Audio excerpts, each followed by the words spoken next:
Hey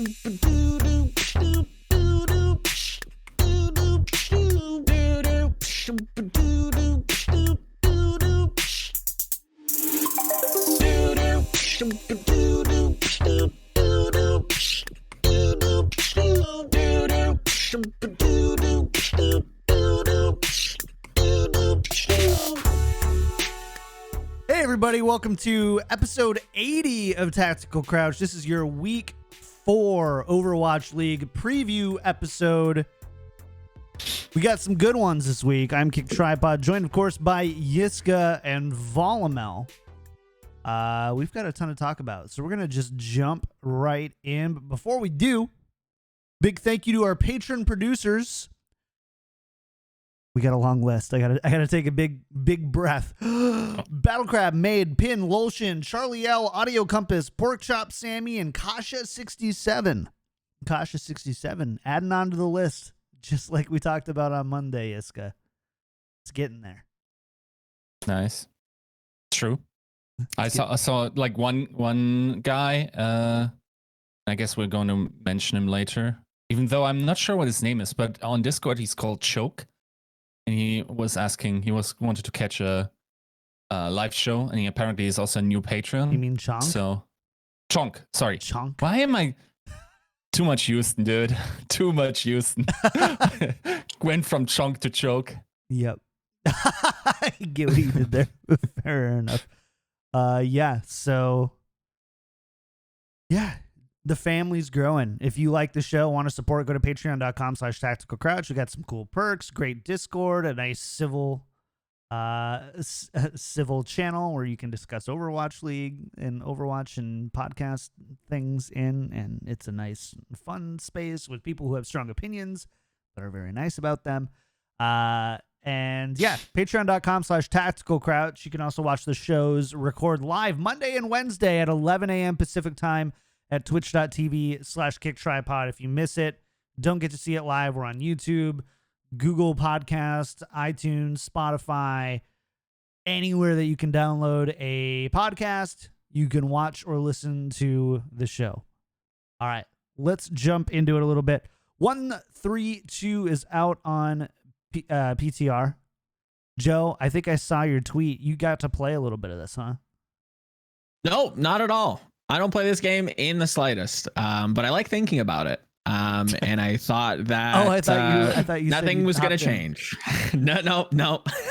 Me playing Overwatch, not the duo you'd expect. I took a little bit of brain power, thought about it. Still thought Ryan was super good. It was fun to experiment with like all of the different like extra abilities that tanks got. And I think that should be the takeaway, is that to make the game a bit more healthy, I think we need to redefine what a tank is and what a tank is supposed to do, and then realign some of these flex tanks into being more in line with what a tank is supposed to be. Because I think if you, it's a catch-22, because you don't want it to be completely busted in pro play, but you also don't feel very good when you get a Diva Hog on your team. You just lose, right? So it's about trying to get them more in line. I'm pulling people in well all day in Ilios, man. Fair enough. I guess it's in the eye of the beholder, let's say.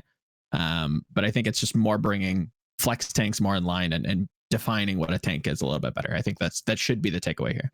It was pretty cool. So Zarya, I was kind of watching. I haven't gotten to play yet. It came out yesterday. And by the way, when I said live, I just want to clarify, the experimental card is live. They didn't like fast forward 6 months and now we're playing 132 Overwatch. That's not the case at all.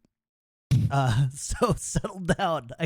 I was surprised. Anyways, it was pretty cool. So Roadhog has this giant like heal cloud around him, right? Is that what it does? It like... Yeah, when he walks around while taking a breather, he like leaves a cloud that heals you for 25 per second, and then you get a 25% damage mitigation while standing in it. This is not like a serious analysis. So if we get any of these wrong, go watch one of the other amazing podcasts that have to do with like the gameplay and hero breakdowns. We're not doing that. But that was pretty cool. Zarya has her bubble now. AoE bubble. AoE in like the whole team, which is really cool. A lot of fun. I wonder how much energy you get. Oh, you're probably maxed. Like you're just maxed out at all. Just They, max they right away. lowered it heavily. They lowered how much you did they? get per. Yeah. I'm sure. I mean, I Yeah, guess that makes sense. You just like Otherwise, you're just go a from raid 0 boss to constantly. 100. It's like, yeah. We played some in our game nights. We played the boss mode, didn't we? Where there was a The Roadhog hog boss mode? Yeah. And it'd be like that. Yeah. So, yeah, it makes sense. I don't know. I'm really excited. I'm probably gonna bust it out and try it over the next few days. Just to see. But that is out on not on PTR, but it's out on live in the experimental card mode. We also I would love for the experimental card, not to interject, I'd love for the experimental card to not be different ways to play the game, but fun additions to the game to draw people in rather than like test or experiment with things that could feasibly actually see like time or use. You don't think where Blood it's like 32 would feasibly see time? No, I think that's the scary part is that it's real enough that you could believe it. Like we've gone through so many like fundamental changes in the game where it's just like they're fundamental in how you pick your hero, and they're just kind of restrictions. They're Blizzard's always trying to restrict what you do at the game. I would like something on top. I want new toys. I think I speak for a lot of people when I say that. Like, I want something new to play with. I want not a new hero, but like just something different. Something that's not going to restrict me rather than like open up a new possibility. Like, oh, I didn't think about that's kind of interesting. And I think that's what was intriguing about 3-2-1 was like the different changes. Like, oh, well, what if we gave Roadhog like this AoE move? I think just keeping 2-2-2 and then just like throwing out like weird changes like that would be kind of fun. I think that would actually get people to play the game. By the way, like for me, and I did play a little bit, but as healer, and I peaced out after 20 minutes. Like, nope, I'm not. I'm not sure how much it is about 3-2-1 because now you're like as Anna, you're like, okay, there's the McCree and then there's the Genji. Okay, I can position here. Doesn't get a whiff of me. I probably shouldn't be scope shooting as well. But then there's a third nuisance, and someone is always on your butt. So like I tilted out of the game after 20 minutes and hoped that this would change once people are more used to it and are not just merely trying out stuff. But actually, the cool thing about all of this was, for me, the Jeff Kaplan forum posts. And one thing that he talked about rang so true to me that this seems to be the bigger deal for me than 3-2-1, which is basically like he says the feedback you get as a DPS player is much more immediate, and you get these dopamine shots, headshot, body shot, kill, like these auditory as well as like visual. It lights up in the kill feed. It announces it to everyone. Sure. While when I hit like, okay, so that's also my theory why supports like Anna are so beloved, because like the nades, everyone sees that. If that hits, you get it past on Ryan or whatever while your Ryan is swinging, that feels good, right? Mm-hmm. It's also why probably people don't like playing Mercy as much, because the feedback is not there. The most satisfying stuff probably for Mercy is like getting res off or something in a tough situation. Otherwise, the feedback is very limited in terms of auditory stuff, in terms of like, what did I do right in this fight where I can still derive satisfaction from, even though we lost this fight, right? For Lucio, pretty much the only thing that feels like this satisfying is like booping people, and then maybe headshots. That's why I think like the movement is fun and whatnot, but like you can see a clear trend, right? For instance, someone like Orisa is not that fun, right? Like, yes, you get the headshot feedback, but how many headshots are you really dealing with that random gun? And like then everything else feels just like, you know, the feedback is the thing that we're not doing well. If there was something like, oh, you just like bing, bing, bing, you overhealed this guy for 100% of this health, and if you hadn't, he would have died. Stuff like that. Like you saved X people's lives just like after a fight in spawn greeting you or something that gives you that dopamine shot where I can just say, okay, I succeeded here in this fight despite us not winning, because currently it just feels like like when I'm playing support, it's like unless I'm like Anna and I hit these sleep darts and I get a feedback there, or these like even Bab is really not that satisfying. I don't know. Sometimes I know that someone would have died if I didn't put the immortality field down. But the feedback of that is not that great. Well, in the end, the feedback ends up being your teammates telling you did a good job, which you all should know is not something that you can rely on, right? Like, I love playing support. Also, when at the end basically of the game, never happens. Yeah, like, and especially I think at lower ranks where people don't totally understand. Like, DPS don't understand what the healers are doing for you. They just understand what the healers aren't doing for you, right? And so, especially if you're losing, I would say. And so, I get it. I'm excited. I'm excited to try it out. Maybe we should see if we can find time in the morning and have us three kind of go up on it and just have us three triple queue into some experimental mode just to try it together and see what happens.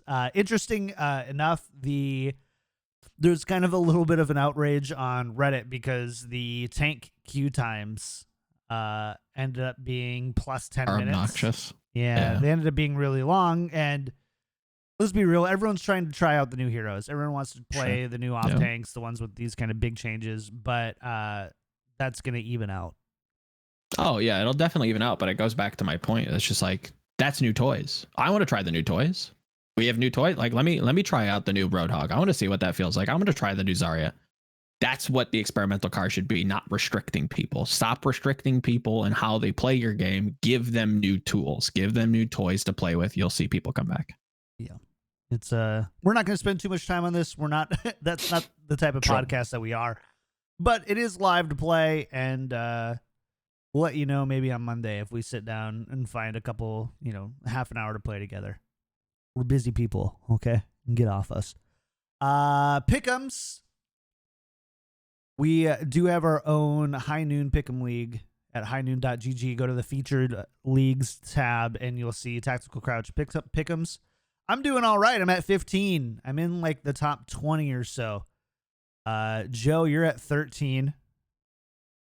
And Yiska, so Yiska we can track Yiska. He's just not in the league. I'll have to go through all the predictions and actually I think I should be at 13 as well. I think I got 14. I think you're ahead of me. I'm smarter than both of you. I think so. I think you're 14. I think all we need to take away from this is the real big brain is right here.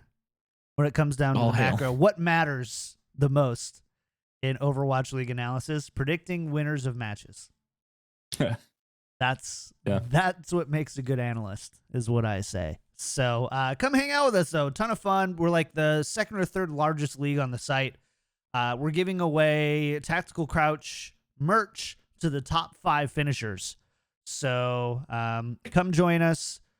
If you join late, I'll say, you know what? I'm going to say this. If you join late, I think what we'll probably do is kind of keep track and try and like reset the second half of the season. I'm going to see if that's something that we can do. So if you join late, you can join now. In the second half, we can find a way to integrate everyone into winning some prizes, even if you didn't get involved in a pick'em league. Maybe we just start you at 10. Like if you join late, we'll just start you at 10 wins or whatever. So you're a little bit behind. We'll find a way to do it if you want to win some stuff. And just cool people overall. Highnoon.gg. We're also on juked.gg. If you're watching esports there, which I think a lot of people are, and I think it's been a really cool site. It's a great place to like find and just get, if you want to consume esports and don't know where to go to juke.gg. Not actually sponsored at all. They did put us up on the site, so we're actually on their calendar, which is great. Chris and Ben have been longtime contributors to the Overwatch and competitive Overwatch communities. It was what did Chris Overview? The Overview back in the day. They did that show together. They brought on a lot of great guests, and Ben's been around. He was one of my first guests on Overwatch League Daily, funnily enough. And so they've got their little website, and not little website, it's a big website. They just secured $800,000 in funding from people like Mike Morheim and other people. So go to go to juke.gg, check out the show. You can set up reminders for that and watch all the esports you want there. So, I do not have anything else to say other than to walk into our Race of the Mayhem. Mayhem are playing this week, so we might as well bust out Race of the Mayhem. Yiska, give us the breakdown on Race to Mayhem so far, where people can go to get some cool merch as I answer an emergency phone call. So Mate and I initially started Race to Mayhem, and we wanted to lose 1 kilogram of weight, which is about 2.2 pounds per win that the Mayhem gets this season. And of course, as soon as the regular season ends, our race ends, and whoever has more points, so to speak, accrued, will win that. Now, Mayhem has won one match, so I would have to lose 1 kilogram or 2.2 pounds. Actually, Mayhem, I'm 1 kilogram ahead. You better win one next week. If you want to keep up. Otherwise, a lot of people have joined in. For instance, Jacob Wolf of ESPN has joined in. A bunch of Joe has joined in. John has joined in. Not everyone is doing the 1 kilogram. That's also not medically responsible for many of us. We're not all just fat big larts like I am. And it made sense for me. And I'm losing 1 kilogram of weight fairly easily by not even working out and just still drinking some calories in terms of coffee and whatnot. But otherwise, yeah, just if you want to join, do that, and set a reasonable goal for yourself. Consult with a practitioner of your choice, or like a doctor, if you're unsure what's doable and what's healthy for you. And otherwise, just have fun. And if we'll see, maybe I'll have time to sign up for a gym because I've secured the Instagram account, Gym Scrims. And maybe we'll start putting some footage on that from the community of those that are working out as well. Yeah, I've been sharing some videos and stuff there with what I've been working on in the gym and stuff. And it's been really cool, really encouraging. So, if you work really well with an encouraging community to kind of share your progress with and struggles with, do it. Just try it. If it's not for you, you can always not do it. We're not going to hold you accountable or anything. But you can also get some cool merch as well. So may as well do it. And yeah. Here we go. I'm sending you guys the proof. Almost sent that to my work group as well. My Hobbit feet.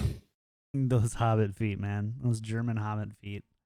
All right, let's talk about this week's matches. Lots of matches this week. We got 7. So it's going to be... Well, actually, we had 8 the first week, didn't we? So this is actually slightly less. We're actually going to be starting off with... Actually, before we get started. So we're going to Houston. Houston Outlaws, as we have not been shy on the show, 0-4.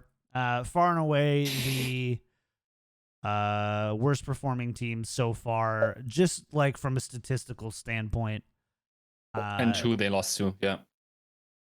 What's that? And who they lost to as well. Yes. Just the direct opposition. I believe their 2 map wins and their 2 map ties both came against Boston. Otherwise, it's just straight 0-9 or something like that. So don't quote me on that. Rough. I don't have the browser tab open at the moment, but Dr. Disrespect is playing Overwatch. All right. That's a bounty. Right? Yeah. It's great. Yeah, so we're going to Houston. I think we were kind of talking about it before the show, but before we talk about the specific matches, for me personally, and I think, Joe, you're kind of alluding to this feels like a really make or break week for Houston. Yeah, especially their match against London. yeah, they need something to turn around, and I think last week was an eye opener that it doesn't matter how well or how successful you're doing in scrims, if you can't translate that to stage, that's a problem. So it's kind of bridging that supply chain and figuring out how to feasibly get the players that you have at home and put them on stage. If they've solved that and we can actually see some of the fruits of their labor, then fantastic. But if not, then I think it's time to sell every last Houston stock and move on, because it's not going to get easier past this point. Yeah, it's going to be tough. Sideshow did a great interview with Dream. It was 26 minutes long, I think one of his longest interviews, and they talked a lot about, when they're using Raucous versus Repel, and why their compositions work, and where the trust is in Blase versus maybe Linkser, who we've even discussed on the show as kind of feeling like the de facto hit scan person. So it was really insightful to see.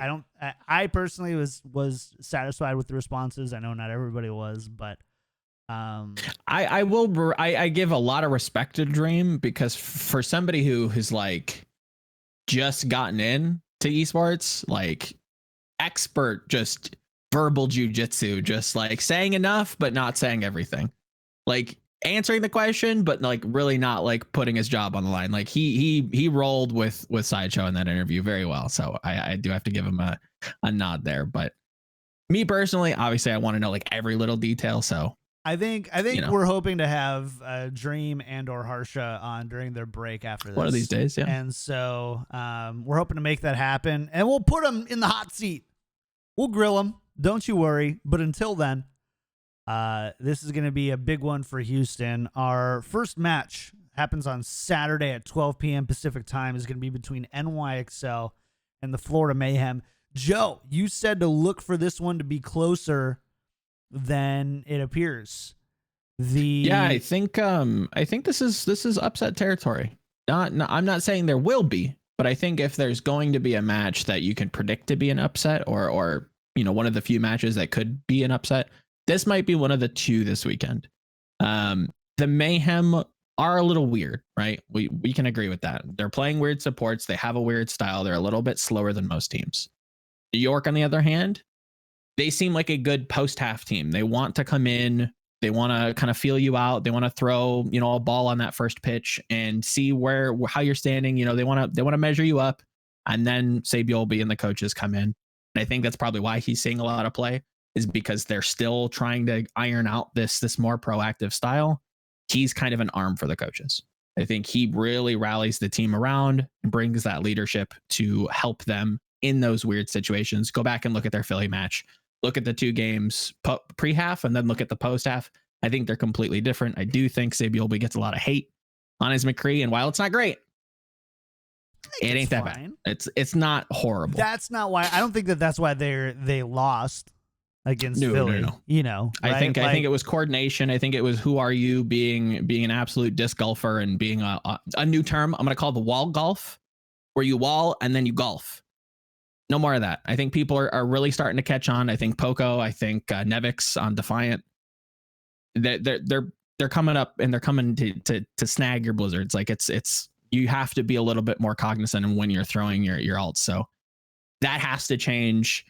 And New York, they're gonna try and dive into this team that wants to dive into like that. That's a good thing for them. So that's not something that they can throw at Mayhem. It's kind of a weird stylistic matchup, but because New York has only one game this week, and I think they're actually great post-half team, I think they probably have enough to put Florida away, but I wouldn't count out Florida in an upset here. NYXL is definitely a team that has shown that they have vulnerabilities. I feel like in every match except for maybe the one against, was it Houston or Boston that they played? They've shown. London? Well, I mean, so I was the matches that they won decisively. London wasn't. Yeah, I would say those. London. That when they played against London week 1, it was a little messy. Yeah, I'm saying everyone, and I just need to check just to make sure. Schedule. So week 1, We saw NYXL go against London and Boston. They looked vulnerable against London. Boston, I think they looked fine. I would not it's say Boston. It's Boston. Week 3 last week, they played Philly. Obviously, they look vulnerable there, and they played against Houston. So they've played the 2 worst teams in the league, and then they played a mid-pack and a high-pack. middling team in which they looked pretty vulnerable. And then they played a potential top 5 to top 3 team in which that they were stymied. So, I think if you go back and you watch that Eichenwald, which was map 4, like that's a couple of things happen. I think if you, I really wonder if Libera's this god awful at May, because who are you really is starting to like tank in my rankings. Like he's just not performing well at all, and I think that's stymieing a lot of their engages where his walls are not they're not flex sealed. Let's say there's always little gaps that people can sneak in, or somebody's on an angle, or they wall and like for just to engage. Like they're just like, oh, we're just gonna engage here. It doesn't seem like there's a ton of thought being put into it. It's just like, let's just go, and they're just being proactive to be proactive, and it doesn't feel calculated. It just feels like we just need to push the go button and go, and that can work sometimes, but I don't think it's going to be able to beat the highest caliber of teams, and that's why I think New York's slipping. But I think they have enough to put away the Florida Mayhem. They do. That's it.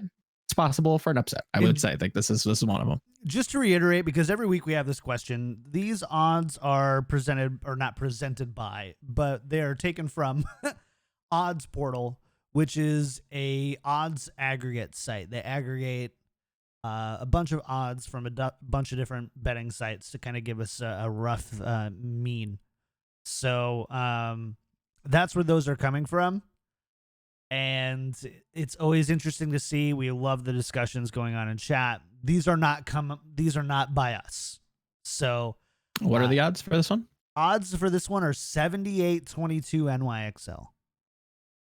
Yeah, I'd bet on this. If I was a betting man, I'd put some money on Florida. This is, by the way, we are not giving. This is not a betting podcast. Advice. Please use your betting. gamble responsibly. But yeah, but if I was, what would you say? It's closer to like 65-35 for you? I'd say 60-40. 60-40. Wow. Yeah, I don't think New York's I don't know about that. I feel like 70-30. Yeah, that's mine. Yeah, I think there's a good couple worlds where I can see that Florida like throws them off guard with a lot of heavy like Brig McCree flanks. Sabiobi doesn't get to do much of anything. They have a hard time adapting. They can't dive into it if the maps allow it. Like, yeah, this is rough. Granted, this is the only match, but stylistically, it might be a weird curveball for New York. Yeah, it's yeah. And I agree with that. I think that ultimately, for me, I'll go ahead and slide me over. Yes, I'm choosing NYXL. Joe, sounds like you're choosing NYXL as well. Yep. Yiska, you've been kind of quiet. Yes. But I'm assuming NYXL as well.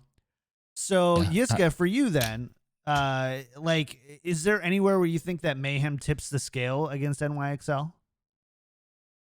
Well, the first thing, like, since we're talking about beating the Mayhem or racing the Mayhem. Tipping scales, come on. Oh man, we cannot forget that NYXL only plays one match, and last match when match when they looked dodgy, they had trap games pretty much. So I think the Define probably are also harder for them than the Mayhem. I don't know. I feel like this is 70-30. I mean, it's not impossible, certainly, for the Mayhem to do well here. I just think they would need to be as inventive as Defiant was in order to give them a hard time, because if they can prep for the Mayhem the entire week and just look at the tape that they have. That's a good point, actually.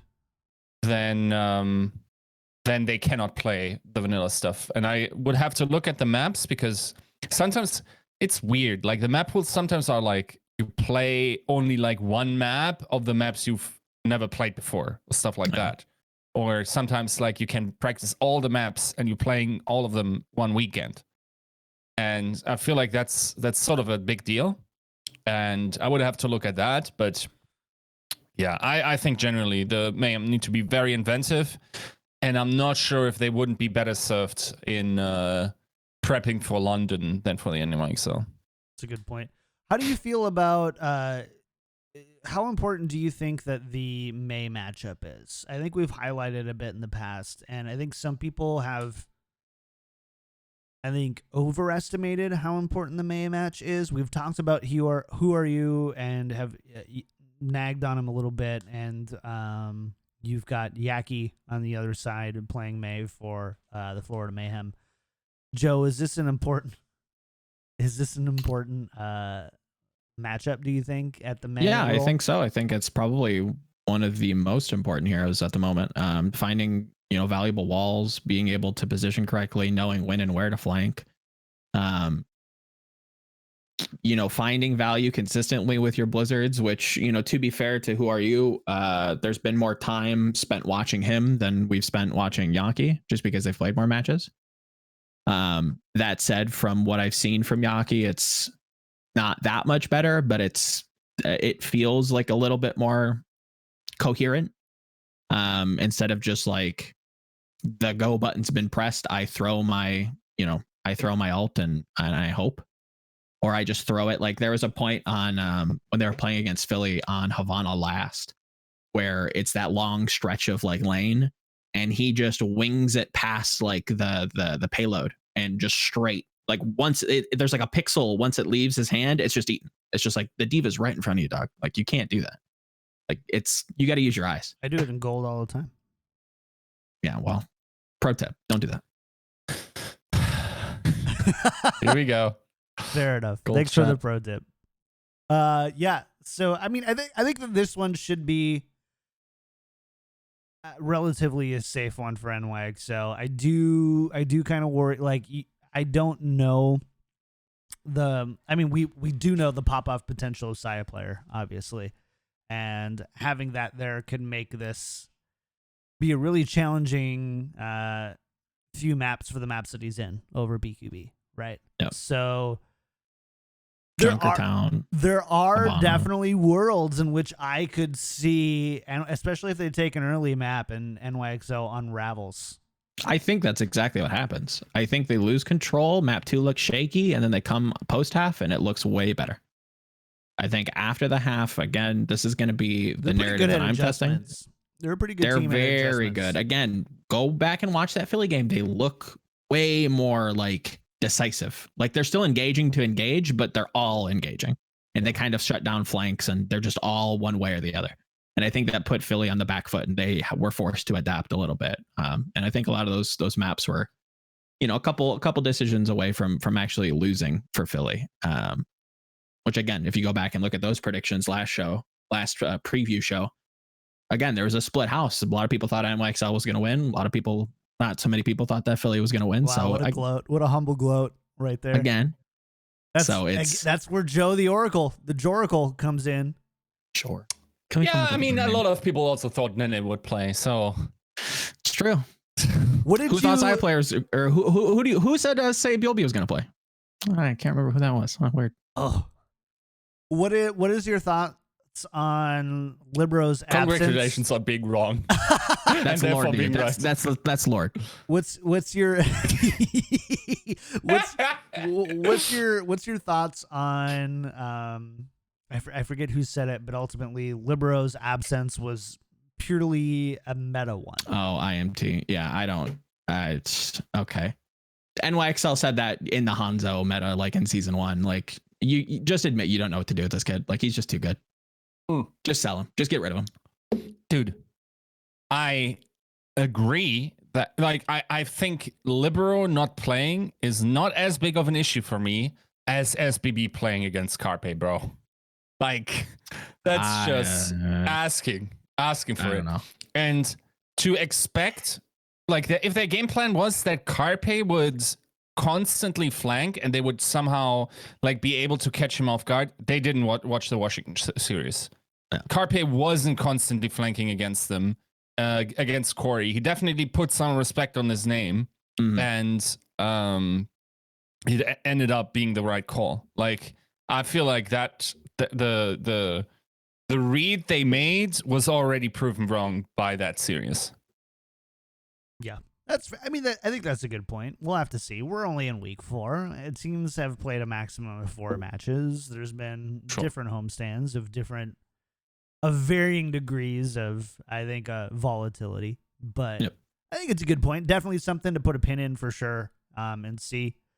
That's going to be starting again, NYXL versus Florida Mayhem at noon on Saturday. So I would say this is probably one of the more interesting ones that we have this week as far as potentially high-level teams. Yes, but I think like we have very few like bye weeks or bye matches. Totally, or, like absent matches. Like there are some weirdly interesting ones.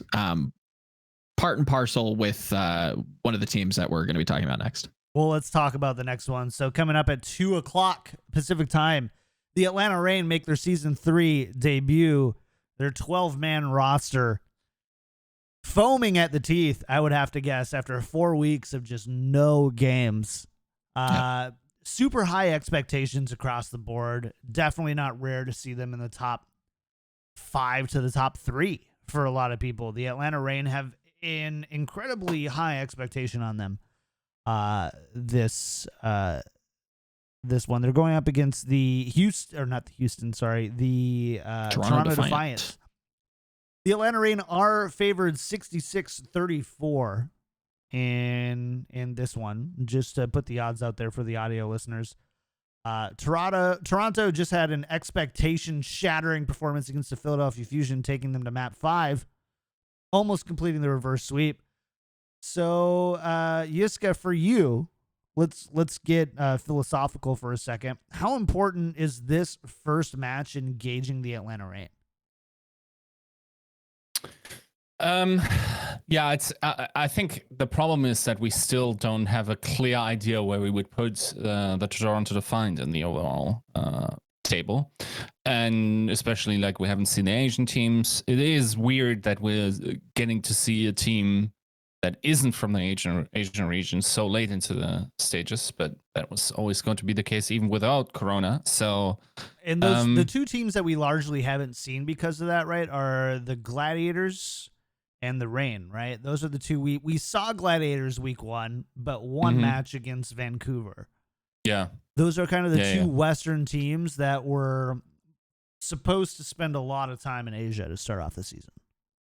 Yeah, I mean, Atlanta actually wouldn't have had a game at all. They just start. Oh, really? Atlanta just starts 4 weeks later? Yeah. Oh. Yeah. Super weird. Well, and it's especially weird I just given the assumed hero that they were supposed to play in one of the China homestands. I mean, it's not a wrong assumption. That should have happened. That was my assumption. My bad. Yeah. But so it's hard for that. I also think it's a weird match for the Defiant because they are like they have significant tape out there. I would argue have already shown some trump cards and made it close. And you mean I think scrims? No, in against the just playing so much dive against Philly. I think he's Toronto. Yeah, Toronto. Sorry, yeah. I thought you were talking about Atlanta. I was like, what trump cards have we seen from Atlanta? I think Atlanta. It will be interesting. I gotta get all my scrim juice, but at least in the start, like before the season started, when I was actively researching for the Scrumback Stock Exchange, they were playing a very aggressive style. Like they looked definitely better with Gator and Hawk than with Pokpo. They were rotating their DPS around fair bits, not sure too much about Baby Bay. And then like their backline, the suspected like Dogman and Master played. So it's interesting to see if they will play a more aggressive style. Now, keep in mind, this rush style that we had at that time was also the stuff that Houston tried. And that's not to say that the style is bad. Just saying, like, you know, the pilots might be underwhelming. Yes, but it definitely has turned a little bit, and we are not sure what's happening, and if Atlanta will just play, like the meta composition that seems to be just like, May, Reinhardt, McCree, Lucio, Ana, Diva, these heroes, right? So if they do, I would reckon that's a good match. We've already seen that. I think Sharp and Edison are nuts. So that should be interesting. But we've also seen that Chauffeur can hold his own against the top tier DPS. I think it will be interesting to see probably Ursa, right, on May. How that looks. You'd think so, right? Because they kind of have like 3 hit scan players, and they have Urster. Yeah, I would imagine Urster probably plays May. I think Baby Bay is probably the only one who probably is flexed enough. Yeah, and I don't think that we see. Do you think that we see Baby Bay on Reaper? I don't think we see Baby Bay at all. I agree. Probably not. So it's Sharp, Edison, Baby Bay, and Urster are the 4 DPS. Yeah. They've got it nice and split evenly. 4 DPS, 4 tanks, 4 healers. It feels really good for the OCD people in the crowd. So I agree. Baby Bay, I think, is probably going to be a really interesting backup. backup, maybe.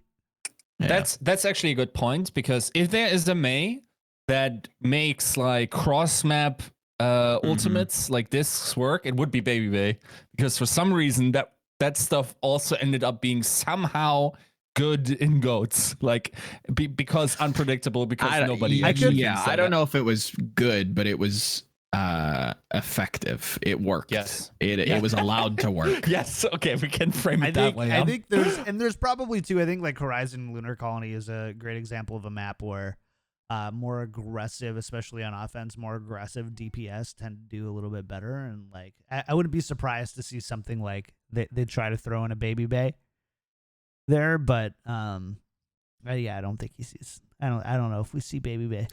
I think if there's a hero pool meta that Atlanta struggles with, and they need someone like Sabiolbe to step in and to like be the coach's hand in the team, I think Baby Bay could be that person. But that sacrifices a lot of like individual skill to like cohese the team. You have to be really confident in that game plan too. In that if plan A fails, what's your plan B when you have Baby Bay in there?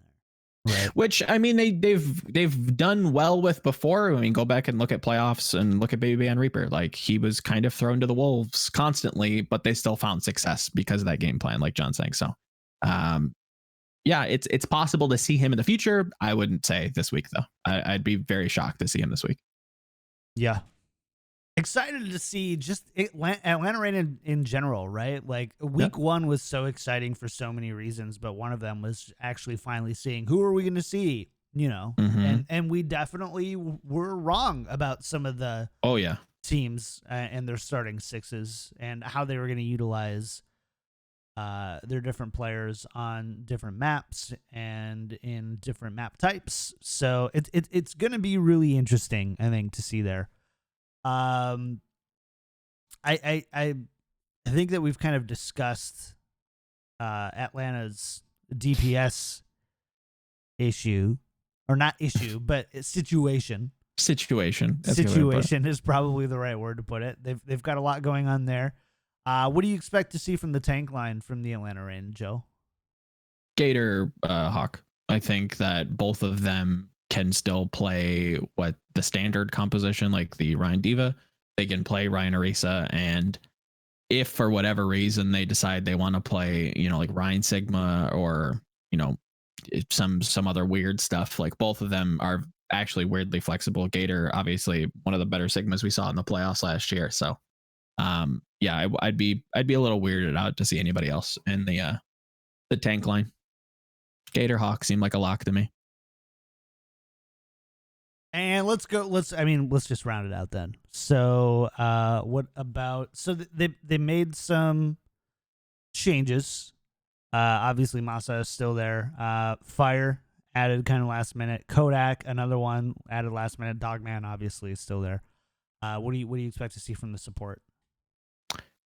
That one's a little bit up in the air for me. I think main support's not so much. I think Moss is just too good not to play. As much as I think that Fire brings some intangibles, I think that having a mechanically good Lucio, this meta, I think I'm definitely swaying that more that way in these more recent weeks. Flex support, though, is where I kind of just flip a coin. I really don't know. I've got to assume it's Dogman. He's historically been, or at least I remember him as being a better Ana, but again, it's been kind of weird. It depends on who's doing well in scrims, so it could be either or, but I have to give like a little edge to Dogman, I'd imagine. Are you in agreement, Yiska, with those tanks and supports? Yes. I think it makes sense. I think we're in the right place there. I feel about the same. So let's talk about the Toronto Defiant side. I mean, the Toronto Defiant, I think, have kind of defied a lot of people's expectations. I don't want to say they've super duper overperformed, but I think that we had a pretty large delta for Toronto, and I feel like they're performing at the higher level of that delta. At least for me, they were. I definitely way underrated Toronto for how they're playing so far. I'll own that one. That's my one. That's my mulligan. They've been playing well. Surefour has definitely kind of shown his resilience through probably one of the longest stints as a professional Overwatch player. So especially a Western professional Overwatch player. So. Kudos to them, but they're coming in to this match where they're favored, or they're not favored, 66-34. Joe, is there a world? And obviously, there's a lot we don't. There's so many things we don't know about Atlanta just yet. We haven't actually. I guess we should say we haven't actually seen them play. We've seen Toronto play now. We've seen them play, I believe, 3 or 4 matches. I think it's 3 matches. We'll double check that right now. Why not? 1-1. So they're we've seen them play 1 match or 2 matches. Wow, math is just really tough. Toronto Defiant have played 2 matches so far, so we've seen them play. We haven't seen Atlanta play. So obviously the whole like, could this roster totally just suck kind of thing is always still there for Atlanta. But assuming that is not the case, and that we're semi-accurate with where Atlanta is. How do Toronto overcome that challenge? I think there's a lot going into Atlanta. This is, again, their debut.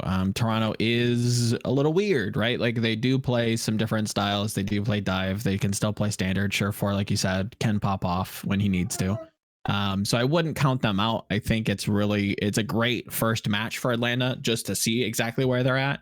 And I do think there are worlds where they lose, but I think it's a pretty safe bet to say that Atlanta's going to come in pretty prepared. But again, first time on stage, you got to get the cobwebs off. Scrims are one thing, but again, can you transition that to the main stage is different.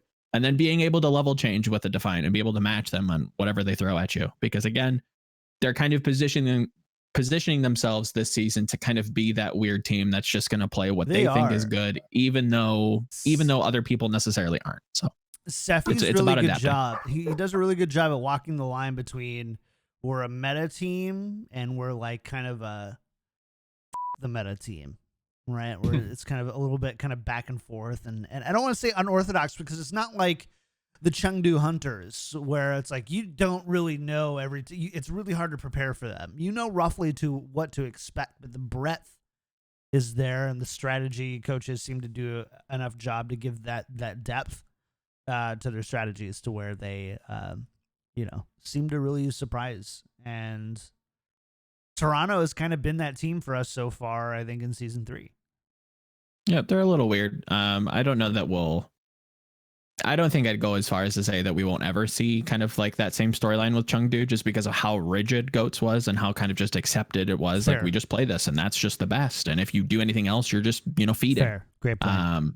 So it's tough to kind of really tie them in, but that's like the emotional, like that's exactly who you go to, where it's just like, oh, they play weird things.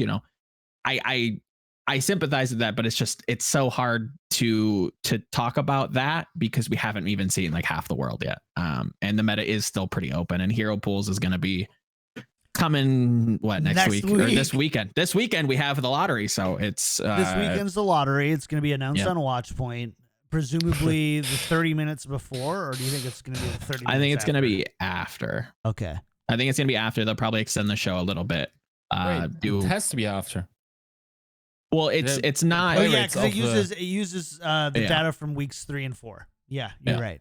So Yeah. sorry, it's going to be after for sure. So we'll see. We'll see. So Yiska, They'll sorry, do go all ahead. right. No, that was it. That was it. Yiska, hang your hat here. Any way you're going with the Defiant on this one, or is this a rain win? No, that's a rain win. Rain win. Joe? I say rain. I also say the rain. It's probably one of the more volatile ones in the sense that I'm really excited to just see what Atlanta looks like, right? And until we get that first match, like I'm a lot more excited to analyze the second match after we see what the first match happens, right? Yep. But I think we would be foolhardy to pick the Defiant here in this one. Yeah, I think it's not in the numbers just yet. Atlanta can pilot a lot of different things. They have a very flexible roster. They have a very wide roster. Like they have a lot of tools that should have prepared them for this. No reason. I mean, you already know So. Toronto. You've seen Toronto play. Yeah. Toronto hasn't seen you play.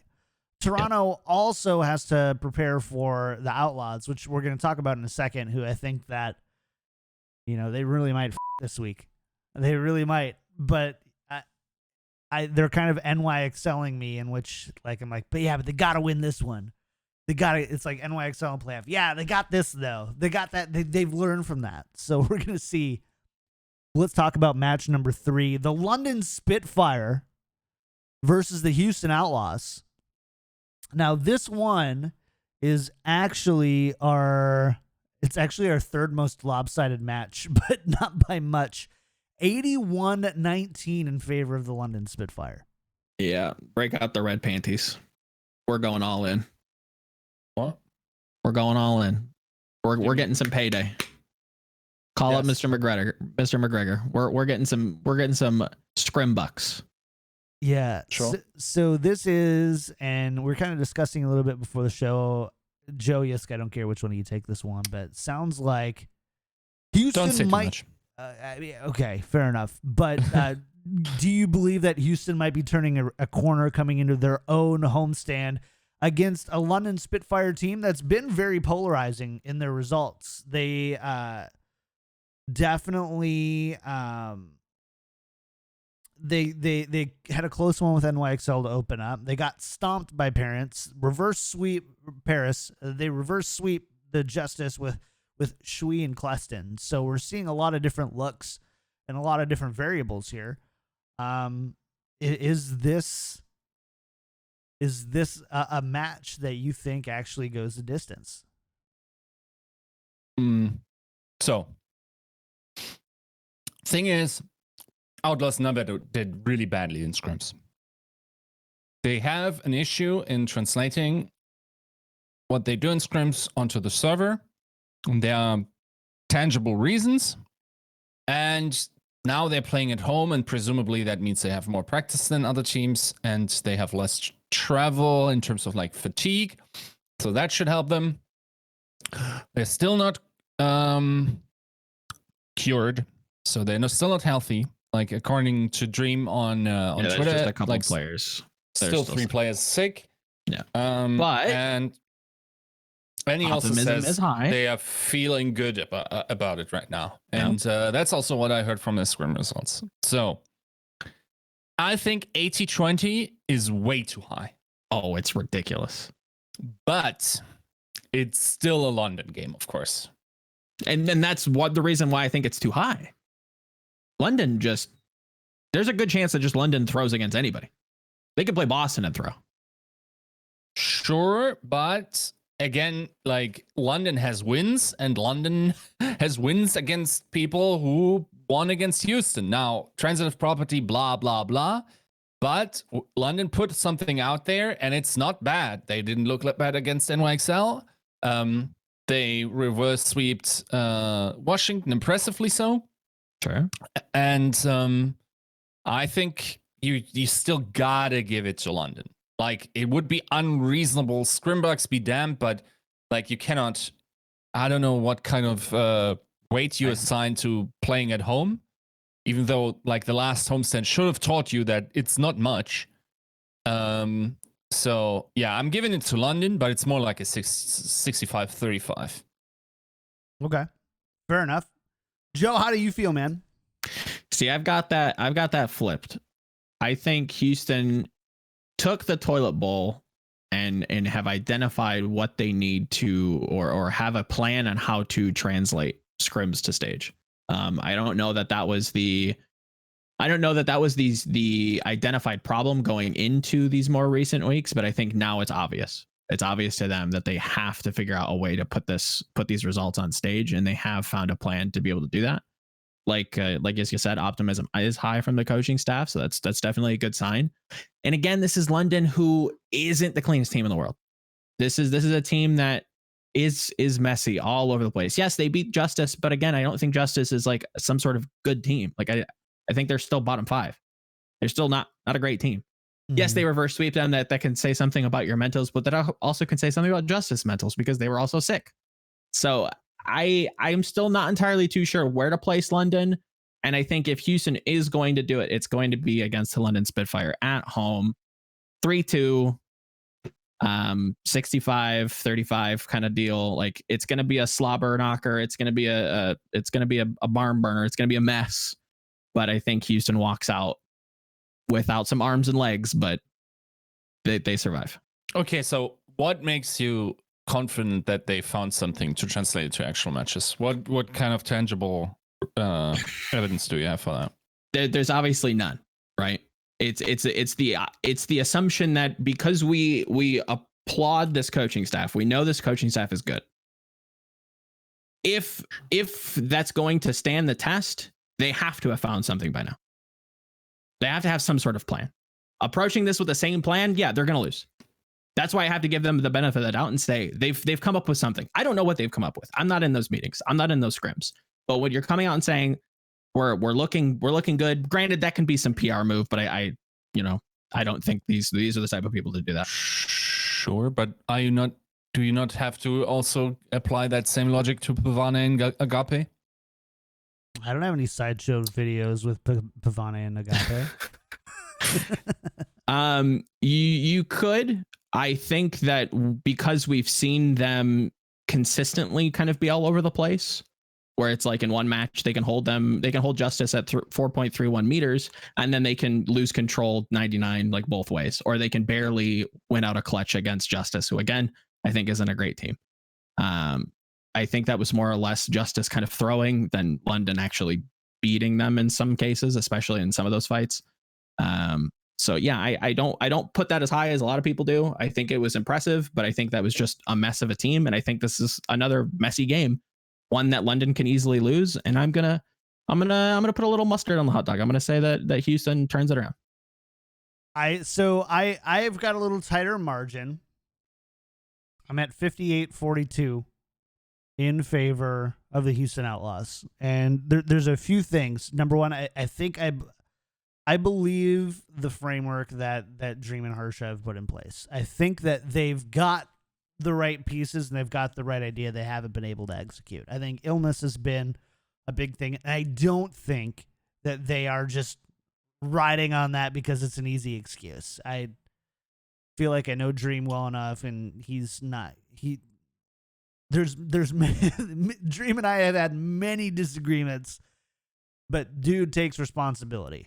So, like, if there wasn't some and he did take responsibility in the sideshow interview, but there was also a lot of optimistic takes from that, and I think that they're right. I think that they're close, and I think, as you said, the scrim results are there. They're also translating that. I do think that this is a team that is very energized by a home crowd. To be fair, Yiska, you said, well, look at Washington. They're probably one of the most hype, dopamine addicted, crazy Western teams or teams just in general that we have. And that doesn't all of a sudden translate into performance. But they didn't have to deal with acrobat people hanging from the ceiling the whole time. So obviously they stayed up there the whole time.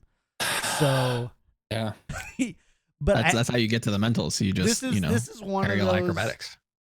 This is one of those things that in baseball it's like some people can justify it with stats and numbers and some scouts, they just feel it. This is one of those, outside of what I've said, you just kind of feel it. So instead of feeling it, we also have to talk about Jeremy McDougal. Okay. Not the greatest main tank, right? Also go back and look at London versus Paris. J-Mac, by the way, for those people who that is J-Mac's nickname. We just make up weird names. Charlie Macaroons. Exactly. So go back and watch London, Paris. Isn't the theme there? Never mind. I think is that Glister doesn't really get to do anything. I think that could be a very, very obvious win condition. Whereas if Glister is absent and doesn't get to kind of pop off on McCree and Widow, London, again, don't seem to have a tertiary win condition. Bernard does look very, very good. If we see him? But if we see him. So, he's feeling better, right? It's a bit of a reach. Sickness, right? I'm admitted in saying it's a reach, but yeah, I feel like you guys are reaching. I feel like we've only seen like 70% Glister yet as well. Like for his skill level, I think. What percentage of Outlaws do you think we've seen? In this meta? I'm not sure. Probably a lot. I think we've seen 60-70% of Outlaws. Oh, no. I'm not sure. I don't know, but I can tell you there. As in, you think that we've seen less of that than Outlaws or more? Yeah. I don't think we've seen like anything that the Outlaws have brought. Fair. Okay. Yeah, that's fair to say, but it's like, you gotta, like, it's 4 games. It's not like they fluked out one and then you go like, okay. It's 4 games now. So, and the same volatility in the performance surely has to be applied to London, who also had their sickness. Bernard couldn't play, and I'm not sure if he's going to be back, to be fair. Sure. But, and Glister not on top of it yet. I assume it's much easier to make J-Mac a better player because he is this low right now. Probably the only. Why is that? Why is that? Why do you think it's better to make J-Mac a better player? I'm pinning because making look at Ben Best, dude. Okay, so but I'm asking, why do you think London can make J-Mac a better player and Houston can't make Uma a better player? I'm not saying they can't. I'm saying the prior is quite clearly that London are better right now, setting it. And I really feel like that you guys are so favorably arguing against it is personal bias. Telling you right now. Yep. You are going there for friendship reasons. Yep. It's not. This is a stretch. This is a bold take. This is London being sloppy. This is London being very focused around Glister. This is the Houston coaching staff being strong. Not necessarily a friendly take, but just because I know them and I know what they talk about. I know how they think. If this coaching staff is going to be good, they have to turn this match in particular around. And if they don't, it's done. I don't care about you're Houston being good. No, they're just dead at this point. Hero pools, it might turn around, but past this point, if they can't turn around here, it's a bad precedent. All of those things included, none of those necessarily involve personal relationships. Yiska, would you say that we're coming into week 4, and if you had 4 games over 4 weeks or 4 games over 2 weeks, which one do you think would be more preferable? 4 games over 4 weeks, of course. Sure. Yeah. So they had 4 games over 2 weekends. They had a lot to prepare for. They missed week 1. So week 2 and week 3 is when they perform. Now they're coming back and playing 2 games in week 4. They've got a lot of games that they've had to prepare for. I don't like the argument that, hey, they've played 4 games and this is what we've seen. I kind of think of each homestand as almost like a game in itself, right? That level of team that you see on that weekend I feel like has been relatively consistent. And so in the sense of if they lost 2 games in one weekend, it's a little bit different rather than saying like, hey, they lost the weekend.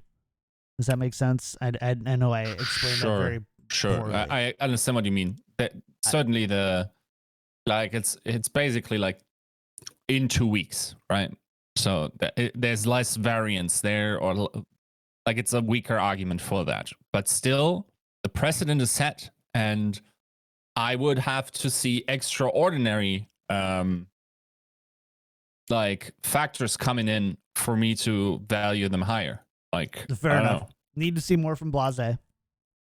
Yeah. I think is one big thing. Need to see more than Muma, but I think that those are the 2 people that are like, how do they step up and how do they perform? And I think that both of them have had underperformances in their first 4 matches versus both versus of them, London, like, who kind of are middling.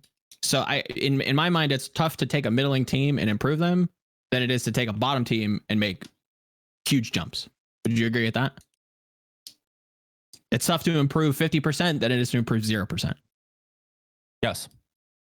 Also, So, London beat Justice by one McCree shot. Nope. Yeah, but they could have won against NYXL, and they could have also won the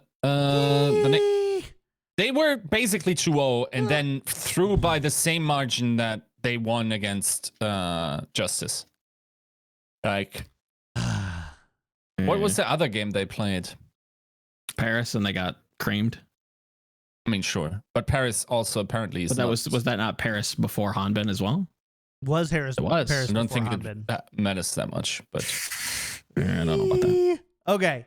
I we wouldn't have say an so, agreement. but we can I agree to definitely. disagree. So Joe and I are very rarely on the same page. Usually it's Yiska and I making the safe picks. Yeah, This is one and of again, I don't think it's going to be some picks. sort of Houston I'm stomp. surprised at how safe this pick is for Yiska for him to be justifying it to that level, because it's. Wait, I think you guys are off the rocker. I know you for do. Thinking that a team I know you do. that has 2 maps against the worst team in the league. I know.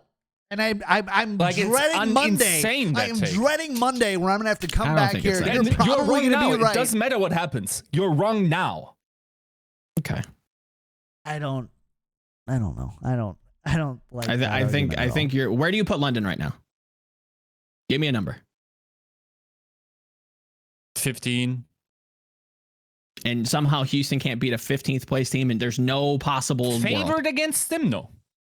Especially if London is already Again, I don't. still I think actualizing the pendulum. we're not like communicating. There's a failure to communicate here. I don't think this is going to be a Houston stomp by any means. No, I'm not saying that, but to not have London favored when one of those teams barely like can make a competitive series against the joke of the league that everyone talked about, and then everything else stomps them the hell out, and then you say, well, I heard in scrims and I also know the coaches, and then we talked about Glister, and then I talked about all of my other points that you're just not like, it's not piercing the thick skull. No, it's like you're not giving that same credit to Pavane, and let's call spade here. Pavane and Galgape 100% are a better coaching staff than Dream and Hashima. I would agree with that. I don't understand how. So where has that coaching staff been when they constantly are choking? Again, you'd agreed that 50% improvement is difficult, right? Improving 50% is hard. Improving 0% is much easier. But they have rookies that are just coming in, and it's very understandable for them to be underperforming, while Houston has inconsistently performing. Only veterans that should know better and should be over these choking issues and these like communication issues. So it is a harder issue to fix. Again, I think we're just gonna have to agree to disagree, but I don't understand and I don't appreciate the point that you think this is somehow like personal bias. Now, I've provided you with a number of different points that you just don't accept, and that's fine. If the label was Boston, you would never say that. It doesn't matter. Like, you change the names. I don't know that I would. I think I'd still probably favor. It's impossible, so we'll just leave it at that. As the resident host and moderator here, you can send that my way. Super biased, unintelligent, 8-man. I get it. Send it my way. Joe, you have been fair. I think you have justified it. Yiska doesn't. I think I've tried to agree. justify it as best I can. I also And think that's this is an why entertainment show. Yiska's I'm here to getting try and be a little bit entertaining. Yiska's getting the 30-second mute. No, I'm just kidding. This isn't around. I around would the horn. love to give it to Dream. Like let's not. Like Sure. I also think. By the way, like if I read the Dream threads, it's just like Shut it's up. so good. Yeah. We're not It's talking. Yeah. okay. Also, But, I will like- say, Yiska, I do think that you have a bias for accounting for bias. I'm going to say it right now. I feel like you put. Maybe sure. I feel like but- you may be putting like, I like Dream. I know him. I've talked to him a ton. Therefore, sorry, bro, you're gonna lose. Like it's just for me, it's like we have a team that has a win on the board. We have a team that played the NYXL close, and we have a team that had no wins on the board. One match two. And has made one game close against the Boston Uprising, dude. Again, Like- I'm not here to prove you wrong, or I'm not here to change your mind. I am. I've provided my points, and we're just gonna leave it at that. I'm here to prove you wrong. We're renaming Tactical Crouch to Prove Yiska Wrong podcast. So sorry for all those who purchased those tripod Yiska and Volamel mugs. Speaking of which, Yiska, you got how do you have so many mugs? Show It's us my water mug. show us the Tactical Crouch mug really quick. You like that? Look at that. That's pretty cool. Volamel tripod in Yiska little mug. Go to bit.ly/TCP shop. We should get one that says tripod was right, Volamel was right, and Yiska was right, and just see who buys the most like stickers, mugs. That's what we're gonna do. I would buy a Volamel was right mug today, because Joe, you've proven yourself over and over again to be right in those like really marginal things. Oh, again, Gladiators Vancouver happened, so let's not True. gas me up. All right, fair enough. All right, I'm done. Anyways, go check that out. What a great segue into match number 4. The Philadelphia Fusion versus Jerry and the Boston Uprising. Okay, dude. What? Can we just go 90-10 and move on? Yeah, I think we all agree. Well, actually, we're going 87-13, and yes. Wow, okay. Fusion. We got to see more. This is kind of an interesting one. 60-40, Atlanta Reign, Paris Eternal. Ooh. 60-40 which odds? way? 60, I Atlanta. guess. Okay. Yeah. I was Atlanta. hoping so, but again, these odds have been a little wonky. Sorry That's to the everybody who fun wants thing. chips of time in chat. We're Yeah, not going get there. out of my get the out of my face. Oh, By the way, Volamel's gassed right now. I feel like these odds are right for the wrong reasons.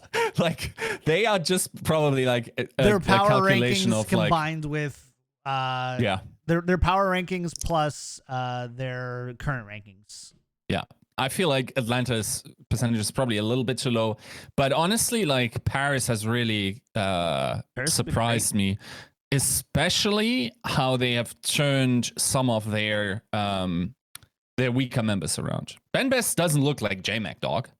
No. Like Thank he God. looks actually Great, but yeah. Yep.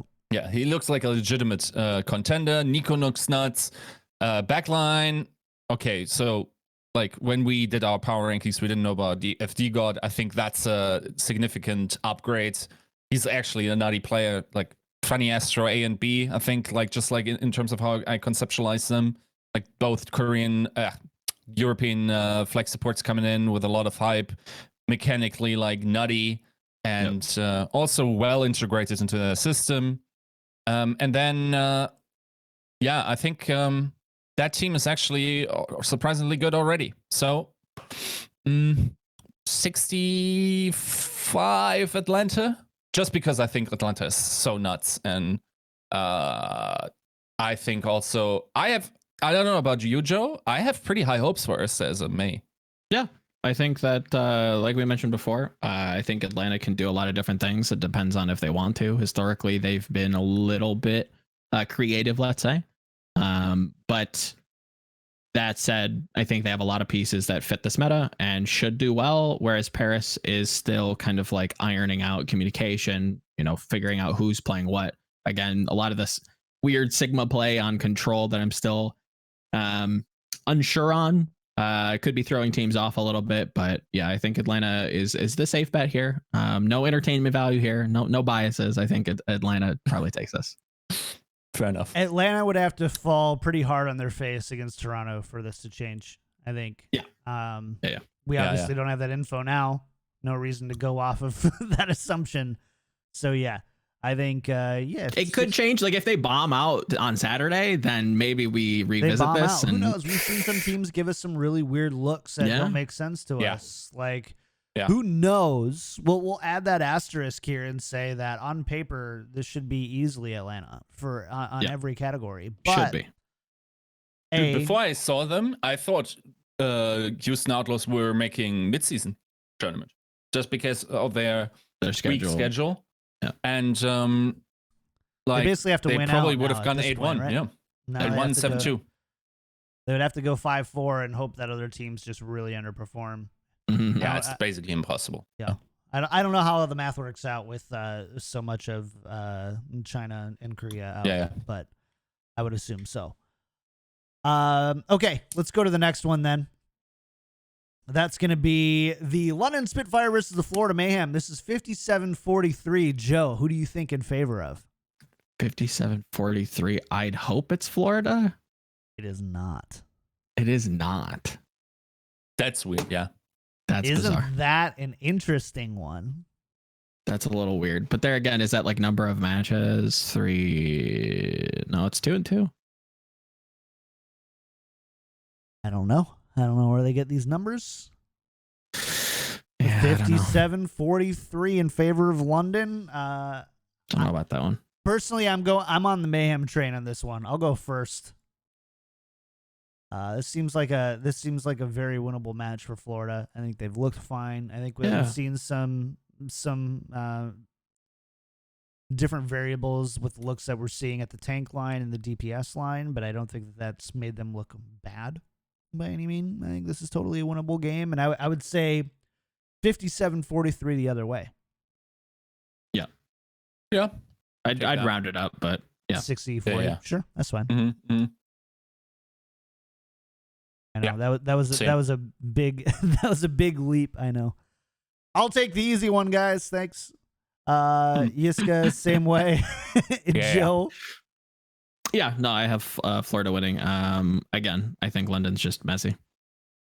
Yeah, we like London. Again, I like London. I like watching them, but not on this one. Last but not least, Toronto Defiant versus the Houston Outlaws.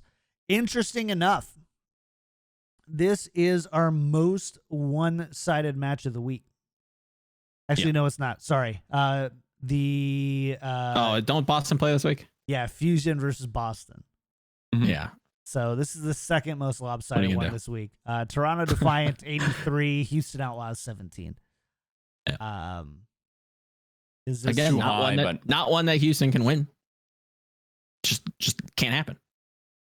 This isn't a messy team. This isn't a team that has one threat. This isn't a team that has proven to be in their past matches to be inconsistent. This is a team that looks good. Not their volatility. Yeah.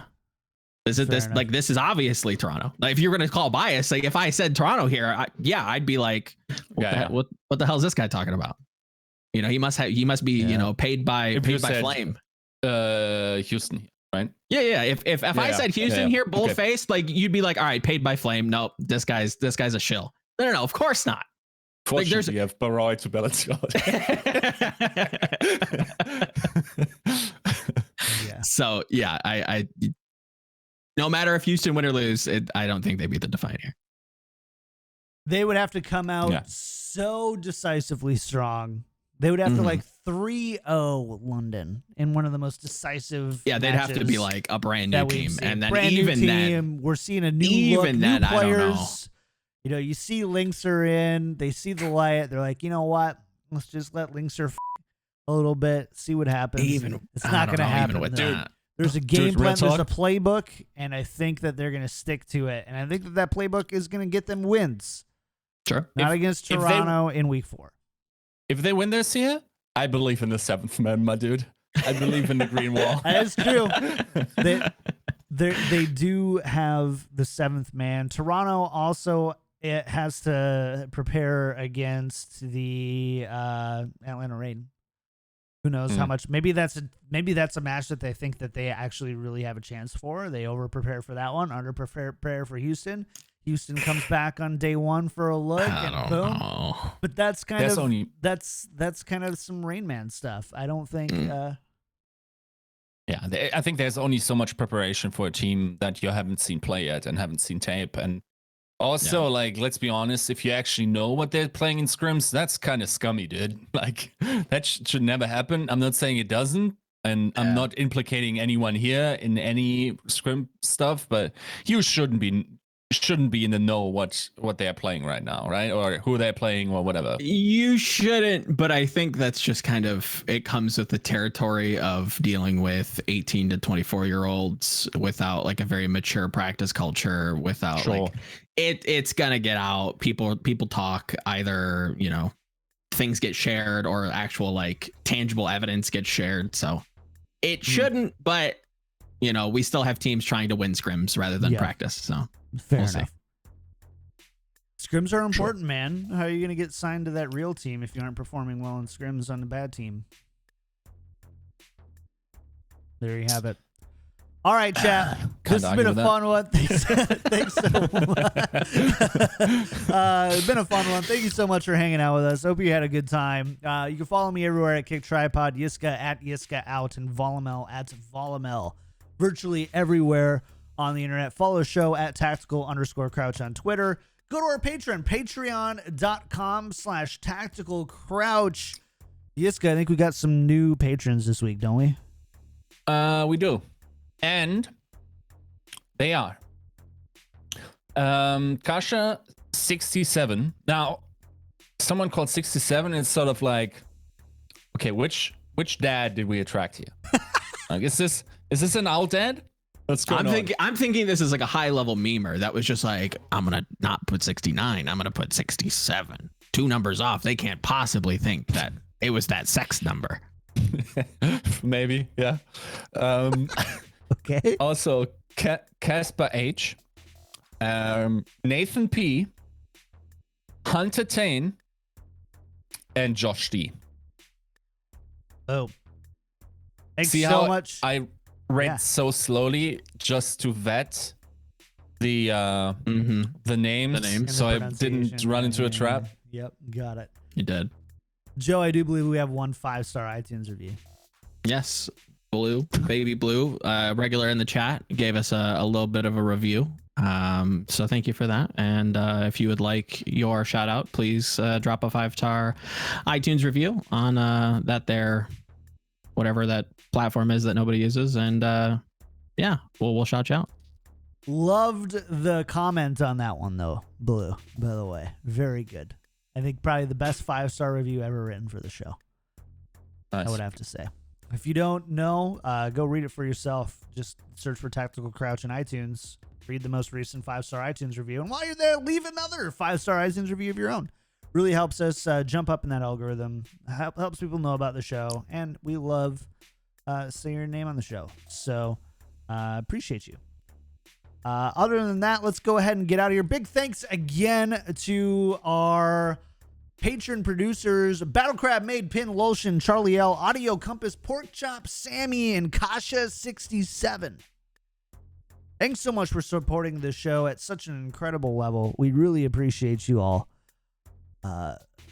We try to express our love for you as much as you have expressed your love for us. So thank you again. Joe, very quickly, shout outs for the week. Where can people find you?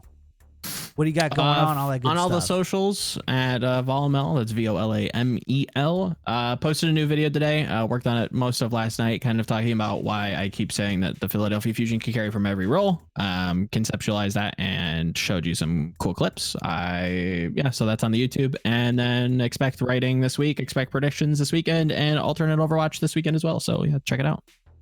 Awesome. Yiska, what about you, man? Probably going to write something about the topic we talked about a little bit earlier with the feedback. Maybe I got some ideas or something from other games where I had where I just felt like, rewarded for being a support player or like a tank player.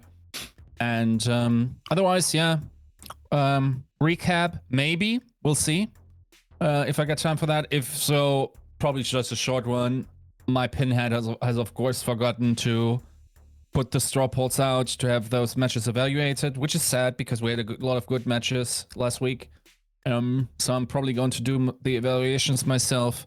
Otherwise, as always, like if you want to watch Owl in with a friendly group on Discord, or not so friendly group on Discord as it as it may be, Voice chat's been of course totally great. in voice.